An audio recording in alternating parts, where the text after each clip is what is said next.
So we've got about 70 farms in this database last year. And what I want to highlight to you is just this, the difference between the real top performing farms in our client base who are doing 508 kilos of milk solids a cow versus our average farms who are doing 470. We have our bottom group doing 407 kilos a cow. They're typically Golden Bay farms. Last year we had a 1 in 50 year drought, which was a vast improvement on the year before, which was a 1 in 80 year drought. So they're out the back door. We won't worry about this group. But the difference between our mid farms and our high farms is about sort of 40 kilos of milk solids a cow there.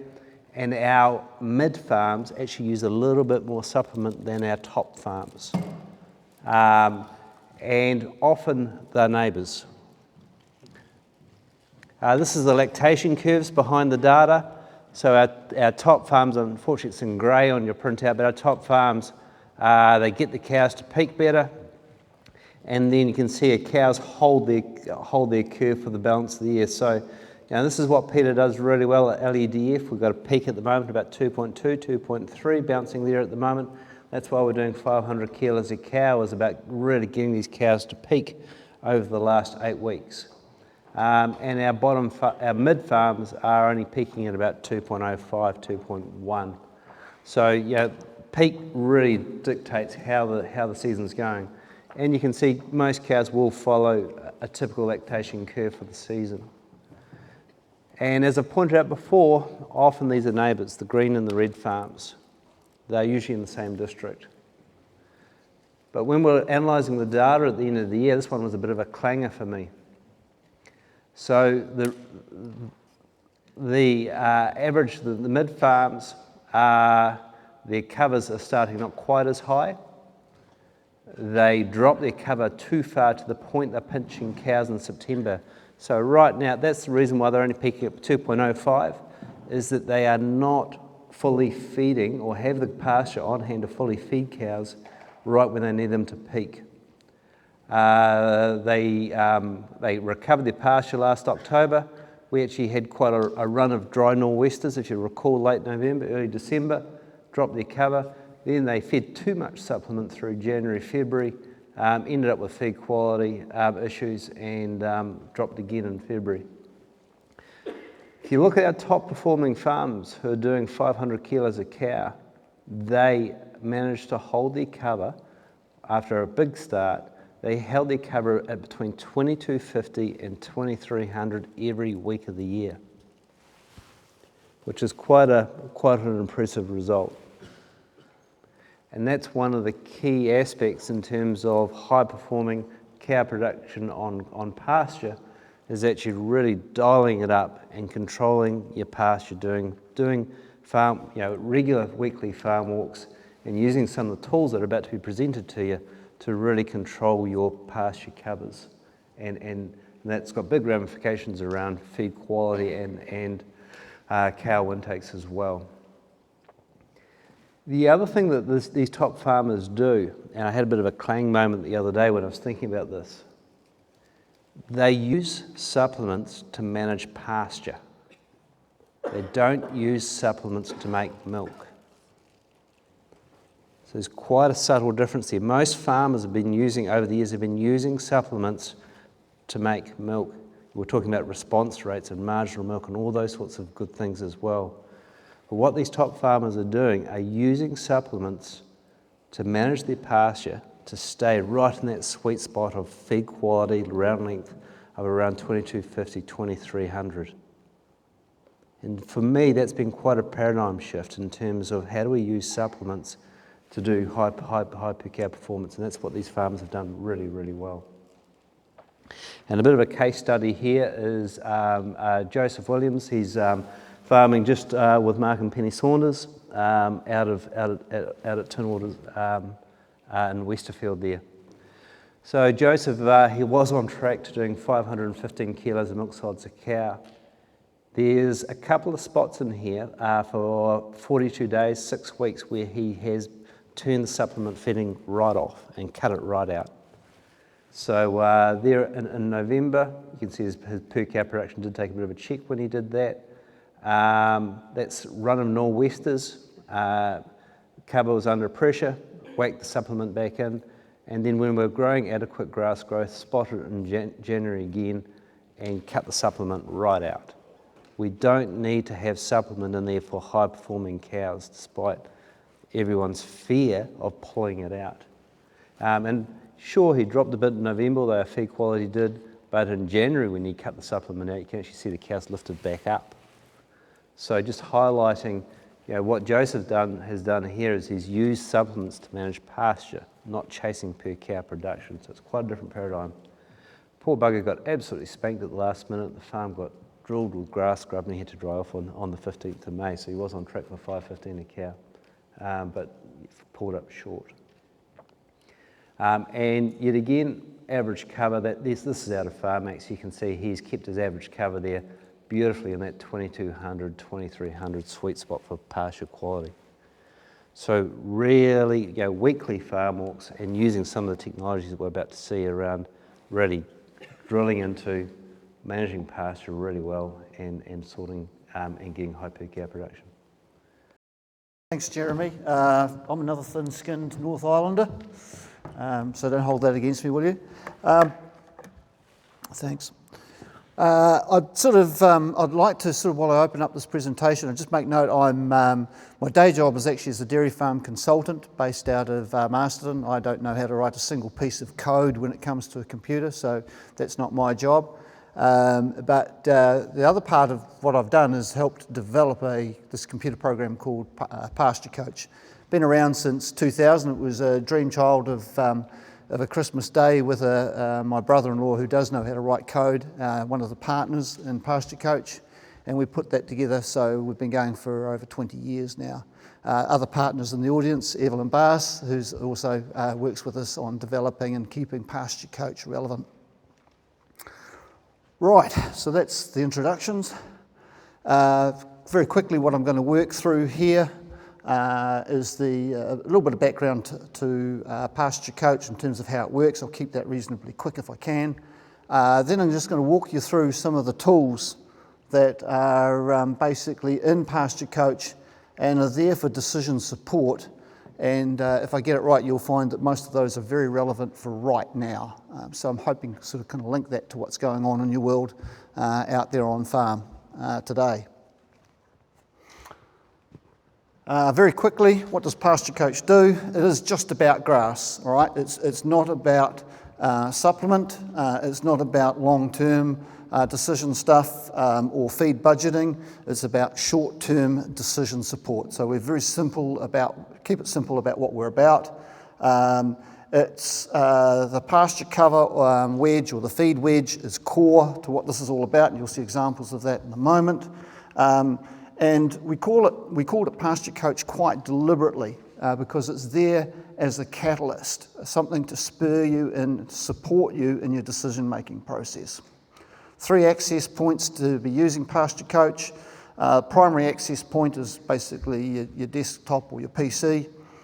It has a smartphone connection and it's also available for access through a website, so very available. And you can basically link good numbers of people across it, across the platform simultaneously. It synchronises, so that's where Pasture Coach is at. Right, so to get into the grunty part of what this presentation is about, I start with basically what is a very old story out there. And I can remember sort of being a graduate at university being told this, that the difference between an average farmer and a good farmer is what? 1 week. No? The difference between being good and being average is 1 week. All right, so how do you bring your decision-making process forward? All right, especially maybe for new managers out there, how do you get positive in terms of and confident in terms of bringing your decision-making process forward? And for those who are farm owners who are encouraging people to grow in their business, what do you do to get them making the right decisions at the right time? So just going to sort of show you a little bit about how you might do that through Pasture Coach. As I say, it's sort of very relevant for where we're at right now. You've gone and done your pasture cover walk, and you've entered that information in. I think we're all very familiar with what that process is about. So what do you do next? So the rotation calculator, how does that work? All right, this little tool here, and basically the opening screen here, we've got it on the PC and also on the mobile phone app. And you can just enter in any one, you leave any one of these blank and you fill in the rest, and then you press that calculate button and it gives you, all right, it fills in that blank space if you like. So I did a working example here. I wanted a 1600 residual with 560 cows. Looks very similar to our friends just down the road there. 160 hectares, rotation speed of 25 days, and I want to put 18.5 kilograms of pasture into my cows. What's the solution? Press the button, bingo, pops there in front of me. I'm looking for 3,200 pre-graze. So it's very easy to literally move your options very quickly around. And so you could test an alternate scenario. By the way, sorry, Peter, has Peter gone? Is Peter here still? Ah, that's a shame. Oh, he's at the back. Thanks, Peter. Hey, look, I'd love to have actually had an example of how you dig out of a hole, all right? Because you told us about your hole. It would have been quite interesting to be able to do a demonstration right now how to dig out of a hole. I'm actually going to be probably more focused on how you work with a surplus, all right? Hopefully that's only another few days away for you. But here we go. So anyway, said what would happen if we actually wanted to change our system, try and give our cows another 0.5 kilogram.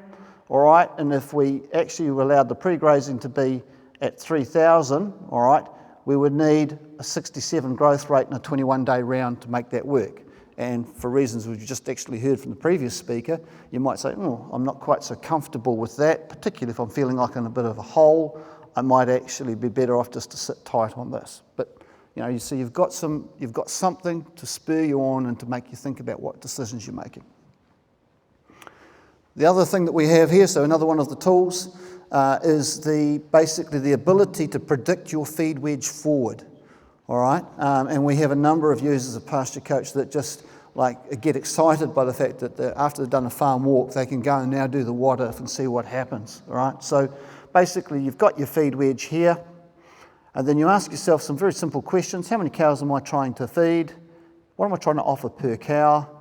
Residual. How far forward do I want to look? And my guess at growth rate. Again, remember, it's only a computer. You can actually play around with this assumption set and see what it gives you. You don't just do it once. I normally, when I'm sitting alongside people, we'll do this a number of times until we get a scenario that we're happy with. So you press the old go button and it gives us a prediction, all right, and it says that if we get that set of circumstances there, we've got 2,500 cover in front of us. And you go, hey ho, might be a bit of a surplus coming up here, got to do a job. So even though the line, it looks like the bars are sitting on the line, not too bad, might have a job still to do.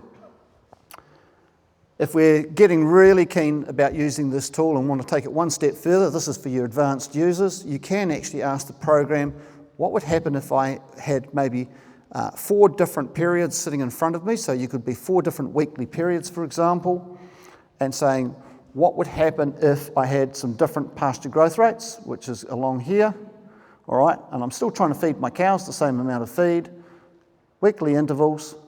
What would happen if I was to then ask the question, how big an area can I be shutting up now, all right? And I might be shutting up for conservation, and I might be shutting up for regrassing. So you can actually basically ask the program that. It's actually made a recommendation here, up here, that you could shut up to 44 hectares and still get by on the basis of those assumptions there. All right, you might have selected something different.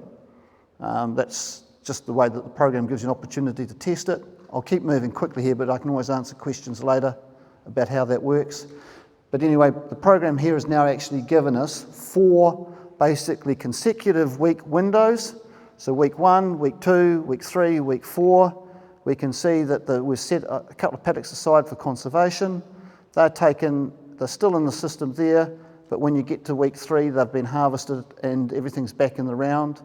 And that decision-making process has given me control over my farm system for the next 4 weeks. So I've got a plan. The other thing that sits in behind Pasture Coach is every paddock, as David Chapman there has just actually told you about, when you can go hunting back through the records, you can see what every paddock on the farm has been growing. So that detail is actually sitting in the handout with you there, but you can actually then go looking at individual paddocks, find out how well your paddocks are actually performing.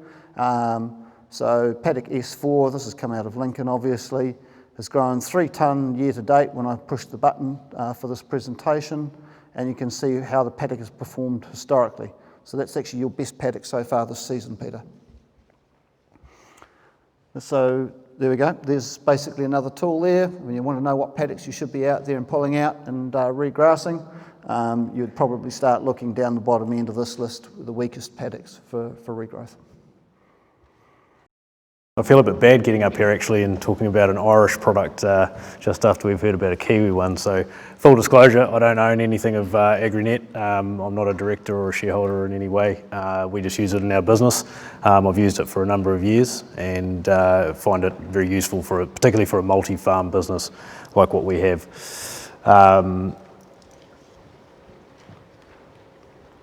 Which way do I go? There we go. So this is the dashboard that we have for AgriNet. So this is what one farm might look like. What I use AgriNet for is to manage a multi-farm business. So I will approach it from either a large-scale farm or a multi-farm business. What I'll be looking at first and foremost is where the weekly round might be sitting on AgriNet. And so each of the wedges that get created in AgriNet sit with the days since the last graze on top of the paddock, and then you'll be able to see a back calculated round length there also. So for this farm here, this is one of our larger farms here in Canterbury, milking around 1,600 cows, and I can see here that he's actually sitting about where he thinks his round is, and when you look down at where his paddocks have last been grazed, you can see largely he's sitting about where we'd expect him to be for this time of the year. So I can quite quickly look at this, double check that that's sitting in the right direction and that we're heading in the right place. The other piece that we'll look for here is your demand line versus your target line. So up here you can see that he's saying that he's going to have an actual grass of 16 to 16 and a half going into his cows, but he would like to feed them 17. The top up here would be if we were putting supplement in, so we're a largely all grass-based system. So this would be where we'd be saying, okay, well, given where we are in the season, are we going to speed up or we're going to slow down, and we'll make decisions off the back of that when we see the difference between these two lines versus what he might want to feed versus what he's actually feeding given his covers.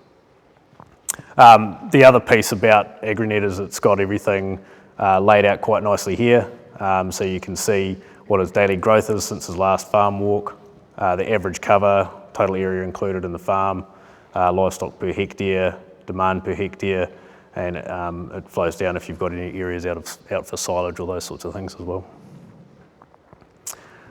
With the large scale farms, we'll set them up into farmlets. So AgriNet allows us, by using the drop down here for all mobs, you can see each of the mobs has a colour here, and then you'll get an individual wedge for each one of those mobs sitting across the farm, so you can quite quickly see for a mob whether or not you're sitting in a surplus or a deficit position. And so this farm here has got three main mobs and then a once a day mob, and he'll manage the grass accordingly. And you can see on a couple of these he's got a bit of a deficit, so he'll be choosing out of this mob to make things work. But largely he'll set his farmlets so that then he can manage it across the group. Similar to Chris's product, it's got the best paddock scenario. So this here is showing us that we've grown just a shade over 2.5 tonnes so far this season, and this will show us where we've got our paddocks on average growth for the season for these paddocks, with the red line being the average across them all. Where you see these paddocks that are coming out low, you can exclude those from the average if you want to. Those are still sitting in there, but those are crop paddocks that would have been taken out, or new grass paddocks coming in. So that's why you'll see those with low or zero measurements. These two here were crop paddocks coming back in. These are crop paddocks that have been taken out. So you'll be able to see that as well. But if you wanted to remove those, then you'd see the red line lift, and you'd be able to see the average. You'll also see if silage has been cut by having the red line come up. which allows you to see that. And then similar to Chris's, you can also look at it from a table point of view to see how your paddocks are performing, and then you can line those up against previous years. The one piece which is really useful when you're looking at trends across seasons that we have in AgriNet is being able to do time series graphs. So this is last season versus this season grass growth. So you can see we had quite a good little bit of grass growth through winter. I think everyone here in Canterbury experienced the same sort of thing. Then we've seen a little bit of a lower period through the last little bit, and would expect it to bump up a little bit over the next little while. But that allows us to see quite quickly if we're ahead or behind on growth. And similar to grass demand, we've calved earlier on this farm this year. We've got more cows as well per hectare, so we've got a slightly higher demand. And then our grass covers as we track through as well. So it allows us to see a trend, and when we've got multi-farm businesses, it makes it quite useful for that point of view. And then finally, the most useful thing for myself running multi-scale, multi-farm businesses is just being able to see everything lined up in one hit. So these are all our farms, Canterbury and Southland. We can see when the last pasture walk was done, the covers, stocking rates, pre-graze, post-graze, demand and growth rates. And then these are our back calculation for our rotations. So I can quite quickly look at this, get a snapshot. All the farms do their farm walks on exactly the same day, doing them twice a week at the moment. And we'll quite quickly be able to see the trends. I'd reinforce what Chris said at the start about, if you want to be able to drive profit on an all-grass system, or even if you're feeding supplement as well, what you measure is what you're successful at. It's one of the core principles of the way we farm, is being able to measure grass accurately. We take quite a bit of pride in making sure we do it well. We sense check it, and if we don't feel like we've got it right, we'll go back and do it again. But it's certainly a massive tool to be able to manage our farm business and make sure we're profitable at all times. So it doesn't really matter if you use Pasture Coach or you use AgriNet or you use Minderland and Feed, as long as you're using something and you're accurately measuring it, you're doing it consistently, I think you make profit. So any questions, happy to answer them.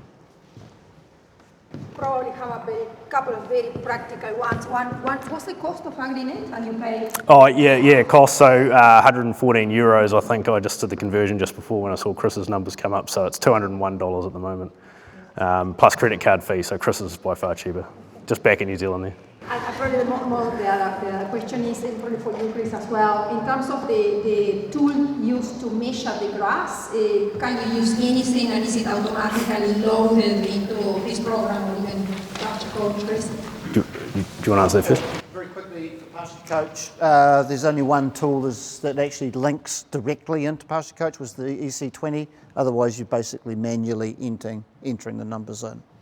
Yeah, so AgriNet's 100% manual. There's a phone app for entering the data in, so you can do it out in the paddock. But yeah, otherwise it's in front of the computer, manually putting things in. Can either of these products import information you've already got in land and feed? Not to my knowledge, but I know the owner of AgriNet is working on data feeds into a couple of platforms, so he could be working with that. I'm not sure of that though. Yeah, working on it. It's simple enough technology until you start asking a computer programmer to understand that paddock links with that paddock, and then it gets a bit crazy. Yeah. But the short answer is that we want to do it, share information, why not? Yeah, it's probably the other way around. The reason why I've asked Simon and Chris to come in is that both of those, both Pasture Coach and AgriNet, are fantastic decision support tools. And probably somewhere I've struggled a wee bit with Minderland and Feed is there's no feed budgeting function that goes with it to really drill into and run scenarios through with us. So if you're using a product at the moment, not that I want to bag particular products, but which is just giving you a feed wedge, it's great to know, but these products, both of these products are fantastic as being able to predict where you're going to go the next week and what decisions can you make. So if you recall back, the farms that can run their average cover at 2250, 2300 all year, these are the tools that they're using. What's my growth rate? It's 50 kilos a day. This time last year I grew 70, run a growth rate of 70 in it and just see what decisions you need to be making. How much size do you need to use, or do you need to use supplements to manage your pastures to get you back in that range as well? So that's why I've sort of asked both of these guys to speak, because they're certainly really good decision support tools. And it's worthwhile pointing out that the cost of these is about half a tonne of grain. And we run one of these with our business. We went from the 23rd of March to the 9th of September without using 1 kilogram of supplement on our farm, because we knew every week what we were doing. So really encourage you to have a look at these. And both of them are easy to start up. Both of them are online in terms of introductions, both Pasture Coach and AgriNet as well. So pretty easy to engage and get into. So if you're not using a decision support tool like this, I'd really encourage you to give it a go. Righto, so closing down. So just thanks all for attending, and thank you to Ransdown for the sponsorship for the day. Apologies for no sausages today. Grab some fruit and some more sustenance on the way out the door, and more than welcome to network it around. We'll have another next focus day will be on in February. It's going to be probably a wee bit more of the same around our nitrogen and getting into our winter feed demands and some sort of strategic thinking and challenges for you as farmers in terms of how we move forward with dealing with some of that legislation as well. So thank you all.